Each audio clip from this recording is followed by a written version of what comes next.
Que vous soyez une marque de cosmétiques, compléments alimentaires, santé, bien-être, décoration et j'en passe, vous avez toujours des utilisateurs différents qui vont acheter un même produit pour des raisons différentes qui leur sont propres. Et c'est tout le but de cette vidéo dans laquelle je vais vous montrer comment offrir une navigation 100% personnalisée à vos utilisateurs en identifiant évidemment leurs besoins et en affichant un contenu qui leur est propre sans avoir à créer de nouvelles URL, sans avoir à dupliquer vos produits, et ce, depuis votre navigation, depuis vos formulaires de diagnostic par exemple, ou même depuis votre publicité. On y va, c'est parti. Pour cet exemple, je me suis mis sur une boutique démo de notre thème Shopify, j'ai dupliqué le thème juste ici, hop, et j'ai créé une petite navigation, cette fois-ci une navigation donc par besoin, qui va être divisée en trois parties du coup par produit. Donc ça c'est la navigation classique, c'est nos modèles de fiches produits assez généraux, par besoin et par type de peau. Donc déjà on sait que si un utilisateur va cliquer sur notre navigation par besoin ou par type de peau, on va pouvoir identifier qui il est et ce qu'il recherche, ou du moins on va avoir un petit peu plus d'informations. Le vrai game et le but de cette vidéo, ça va être de pouvoir lui afficher un contenu différent sans surcharger forcément notre structure. On va être obligé de la surcharger un petit peu, mais on va essayer de ne pas avoir à créer de nouvelles URL pour notre SEO, de ne pas avoir à dupliquer de produits pour notre logistique, etc., etc. Là, en termes de produits, j'en ai pas beaucoup. Il me semble que j'en ai 4 ou 5. D'ailleurs, ils sont disponibles directement depuis ma navigation. On pourra aller le voir là-bas. Et j'en ai, voilà, 4 ou 5. Hop. Là, dans nos produits, j'ai par produit, donc là j'ai mes produits classiques, par pastilles de couleurs, etc. Bon, c'est des produits test.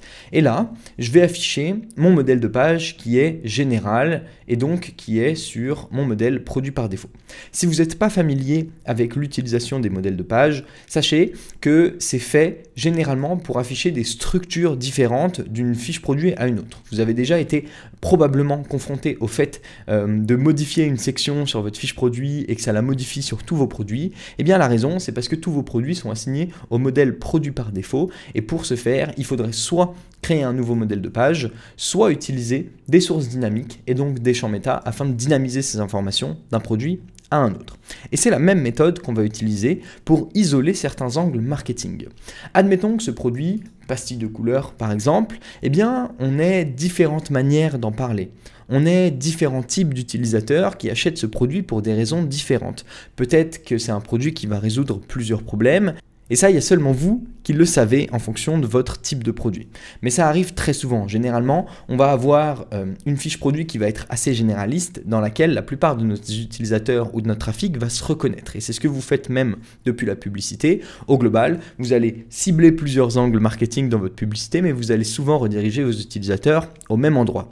C'est les problématiques auxquelles répondent les landing pages, par exemple. Sauf que dans la landing page, on va modifier pas que du contenu, on va modifier aussi l'ordre et la structure des sections.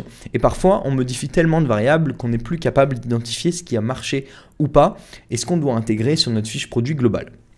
Donc ce que je vous conseille ici, c'est de conserver un modèle de produit par défaut avec une structure assez généraliste pour l'intégralité de votre trafic, celui qui se dirige vers votre produit directement et qui navigue sur votre site de manière assez broad sans forcément être capable d'identifier qui il est. Mais d'offrir des moyens de navigation avancés pour diriger vers le même produit pour des raisons différentes, soit par besoin, soit par type de peau, soit par type de cheveux, soit par préoccupation, en fonction évidemment de votre typologie de produit. Ce qui va être cool, c'est qu'avec les variantes de fiches produits qu'on va créer, je vais même vous montrer comment vous allez pouvoir forcer l'affichage de ces dernières, eh bien vous allez aussi pouvoir le faire en publicité. Parce qu'en publicité, vous allez, comme on l'a dit, cibler plusieurs angles marketing, mais au lieu de rediriger tout le temps vers la même fiche produit, vous allez pouvoir forcer l'affichage d'un modèle en particulier. Pour ce faire, et j'en ai déjà parlé dans cette vidéo dans laquelle je vous recommande de tester vos angles marketing, là on va aller un petit peu plus loin sur la partie navigation, il va déjà falloir isoler un nouveau modèle de page. Admettons qu'on... alors je vais déjà ajouter quelques bénéfices du produit ici, je vais prendre par exemple des blocs de texte, hop, je vais les mettre sous mes étoiles avant ma sélection de variantes, je vais en mettre 1, je vais en mettre 2 et je vais en mettre 3. Bloc de texte, bloc de texte, bloc de texte, hop. Donc là, je vais leur ajouter peut-être un icône, histoire de dire une boîte, et puis une bouteille, et puis une banane, nickel.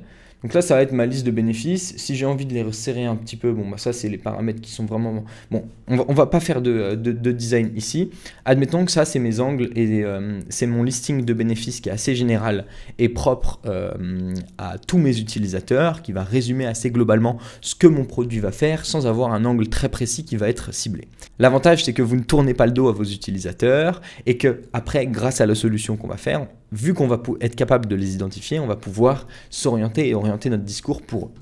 Donc, j'enregistre, j'ai mon modèle de page assez général qui est fait pour tout le monde. Et puis là, je vais pouvoir cibler ce qu'on appelle mon angle 1. Allez, on va dire angle 1. Je vais l'assigner à aucun produit, je vais partir de produit par défaut. Et donc ici, je vais être sur un nouveau modèle avec une structure. D'ailleurs, il ne s'affiche pas. Hop, voilà, il s'affiche ici. Ici, j'ai isolé, comme je disais, un nouveau modèle avec une structure qui lui est propre et toutes les informations que je vais changer ici vont être propres à ce modèle et seulement ce modèle. Elles ne vont pas être modifiées sur les autres, elles vont être modifiées sur aucun produit et aucun utilisateur ne va le voir parce que c'est attribué à 0 produit. Et donc là, je vais pouvoir cibler par exemple l'angle bénéfice. Je vais y arriver à me créer des espaces à chaque fois. Bénéfice 1 de l'angle 1. Ensuite, je vais pouvoir cibler le bénéfice 2 de mon angle 1, puis le bénéfice 3 de mon angle 1. Vous allez voir où je vais en venir, ça va être super intéressant. Ensuite, ici, le sous-titre, je vais pouvoir l'adapter en fonction de mon bénéfice d'angle 1 ou de mes bénéfices principaux. Vous avez compris, mes bénéfices principaux d'angle 1. Et ici, une petite option qui est disponible seulement sur le thème, mais qui est optionnelle, c'est que je vais pouvoir aussi ajouter mon USP ou ma proposition de valeur, donc liée à mon angle 1. Donc comme ça, je vais avoir des variables qui vont changer, qui vont être propres au produit. Je peux aller plus loin parce que, évidemment, je vais avoir des options que je peux isoler et tous ces blocs que je vais ajouter au fur et à mesure sur mon produit vont être propres ici à ma fiche produit et à mon angle. Si je reviens sur mon produit au global qui est pastille de couleur, je vais rester toujours sur mon modèle de produit qui est général. Par contre, dès que je vais aller sur l'angle 1, eh bien là, je vais avoir vraiment mon produit qui est propre, enfin ma structuration de données et d'informations qui est propre à mon angle 1. Donc je vais rester à visualiser le produit pastille de couleur parce qu'on était dessus. Reste maintenant à réussir à forcer l'affichage de ce modèle de produit angle 1 pour structurer notre navigation et forcer l'affichage de notre produit angle 1. Et c'est exactement ce qui va se passer. C'est-à-dire qu'aujourd'hui, peut-être que pastille de couleur peut être accessible pour un ou deux besoins spécifiques ou un ou deux types de peau spécifiques. Et dans ce cas-là, vu que je peux mettre des URL personnalisées à l'intérieur de ma navigation, eh bien, je vais pouvoir forcer l'affichage de mon beau modèle de page à chaque fois pour mon utilisateur parce que je sais qu'il est intéressé par tel bénéfice ou par tel type de peau. Ce que je ne sais pas quand il navigue au global sur sa fiche produit ou ce que je ne savais pas avant. Donc déjà, la première étape, c'est de diviser votre navigation. Ça, il n'y a que vous qui êtes capable de le faire. L'autre étape, évidemment, c'est de créer vos modèles de page et d'anticiper vos angles marketing. Reste à voir comment forcer l'affichage de votre modèle de page. Et je vais vous montrer ça tout de suite. Donc, je vais me remettre sur produit et puis pastille de couleur. Et pour forcer l'affichage du modèle de page, il va falloir que je fasse un point d'interrogation. Ensuite, que je mette view égale et puis le nom de mon modèle de page. Ici, ça s'appelle angle-1. Donc là, je vais mettre angle-1. Je vais copier cette URL et je vais la mettre juste ici. OK ? Maintenant que je sais comment forcer mon affichage de modèle de page, cette URL, je vais pouvoir l'utiliser dans mes publicités. Je vais aussi pouvoir l'utiliser dans ma navigation et c'est ce qu'on va faire tout de suite. Donc là, je vais revenir dans navigation. Par besoin, je vais pouvoir ajouter je vais pouvoir ajouter un type de besoin qui peut être nettoyer. Ou angle 1, on va rester dans cette logique puisque je pourrais mettre par besoin nettoyer, hydrater, etc. Pour peau, je pourrais mettre peau sèche, peau normale, etc. Mais ça, c'est propre vraiment à vous et à votre typologie de produit. Et là, au lieu d'aller chercher un produit, une page ou autre, je vais simplement coller mon URL. Hop, et je vais la mettre ici. Donc là, ce qui est cool, c'est que je n'ai pas une nouvelle URL qui est indexée sur mon navigateur. Je force juste l'affichage d'un modèle de page et ça ne compte pas comme une URL indexée. Donc là, j'enregistre le menu. D'ailleurs, si vous voulez être sûr, vous pouvez toujours la placer en noindex. On a des ressources qui permettent de le faire à l'intérieur du thème full stack, ou il y a plein de ressources aussi sur Internet qu'on a créées sûrement, je ne me souviens plus, qui vous permettent de le faire. Donc là, j'ai enregistré, je vais actualiser. Et là, je vais me placer en tant qu'utilisateur au global qui navigue sur ma fiche produit. Et il va se passer plusieurs trucs. En réalité, projetons-nous sur un menu qui est déjà complet. Soit je connais déjà la gamme de produits, ce qui est rare parce que souvent on utilise des mots assez compliqués dans nos gammes de produits ou autres, et ça concerne principalement les utilisateurs qui nous connaissent déjà, qui nous ont déjà fait confiance ou autres.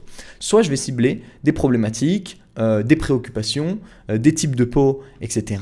Et là, ce qui est cool, c'est que je vais avoir une information supplémentaire sur mon utilisateur et je vais pouvoir adapter mon contenu en fonction de lui. Et donc là, si je clique sur pastille de couleur, je vais tomber sur pastille de couleur. Mais si je clique sur angle 1, eh bien, je vais forcer l'affichage de mon modèle de page de pastille de couleur en fonction du bénéfice et de l'angle 1 que j'ai envie de mettre en avant, en accord avec mon besoin et tout ce que j'ai envie de faire après. Cette solution, elle est profondément puissante. C'est vraiment une des premières étapes après la remise en question de votre prix et votre offre, par exemple, pour augmenter la performance de vos publicités et tout l'argent que vous allez tirer du même revenu investi en publicité. Vous allez être plus cohérent sur vos publicités parce que vous allez pouvoir forcer l'affichage de votre angle 1 directement depuis la publicité parce que vous savez que vos utilisateurs seront plus éduqués sur cet angle en particulier parce que c'est comme ça que vous allez structurer votre créative.